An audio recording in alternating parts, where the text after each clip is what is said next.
So now that we're leaving this tiny house, again, this is a family member's tiny house. I wanted to show you where it's at in relation to the tiny house in which we live. We're a family of 5, and you can kind of see through these trees over there. And right there, you can see the green cabin. I'm sure you've seen it in previous videos.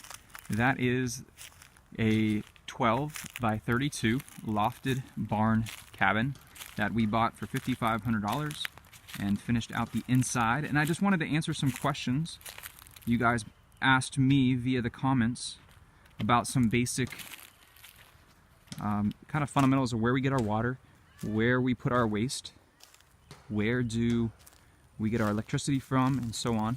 Many questions that you guys had, so here we go. I'm going to answer those questions coming up shortly. One of the questions I had was, how do you get internet?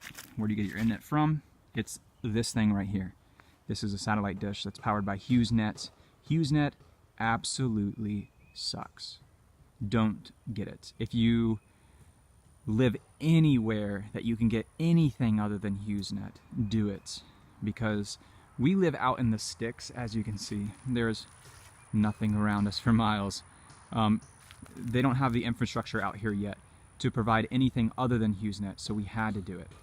It is terrible. Anytime you have, a storm, anytime you want to watch a YouTube video, you're going to run into problems. HughesNet is terrible. But if you want to check emails, if you want to check your Facebook account, or whatever the case may be, read the news, then this might work for you. Otherwise, if you're doing anything other than just very basic internet usage, this is not the way you want to go. Try to find an alternative. But for us, that just wasn't available. And it cost us, oh man, I hate to admit it, probably around $75 a month. And it was a complete ripoff.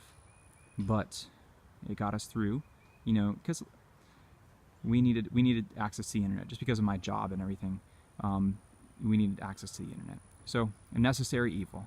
But stay away from HughesNet if you can. If you can't, oh well. All right, let me show you the next question.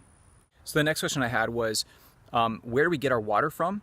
And I'd love to answer that right now. So if you can see, I showed you in the prior video, there is a pump house way over there.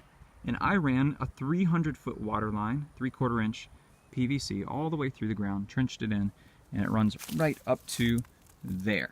And it runs into our propane hot water heater, and I'll put a link to the full review I do of this unit in the description below if you'd like to watch that video. This is a great unit made by EcoTemp. And so all of our water runs through there, and it's not always hot, obviously, if we're running the cold water. But if we do want hot water, it is powered by this propane hot water heater, and it is amazing, and I highly recommend it. Get yourself an EcoTemp hot water heater if you want to take it camping. You don't have to mount it to a wall like this. It's very portable. So that's where we get our water from. It is well water, and it's very good, and I love it. It tastes wonderful. Ooh, there's a caterpillar eating a leaf. Oh wait, that was his butt. No, that was his head. He's coming for me. I gotta run. The next question I had from you guys was, where does our sewage go? Well, you can see there's a 3-inch line right here running down from that's below the toilet, and it runs all the way down. About a 250-foot drop, I should say 250-foot run all the way through, and it is up to code and everything. It's the perfect slope and everything. But there is a septic tank in the middle of this field out there, and I trenched that whole thing with a trencher and put that septic line in. It's 3-inch septic line, something that you use like on a mobile home or something like that. So that's where our poopy goes. That's the septic tank out there. Hope that answers your question. On to the next question. The last question that people would ask me through the YouTube channel is, why are you guys moving out of the tiny house, and why didn't you just add an extension onto your tiny house? Because we had a 3rd son and we just had too many people living in here. Well, the property owner, basically in a nutshell, was a little bit uncomfortable with the codes and everything involved with adding an extension onto this thing.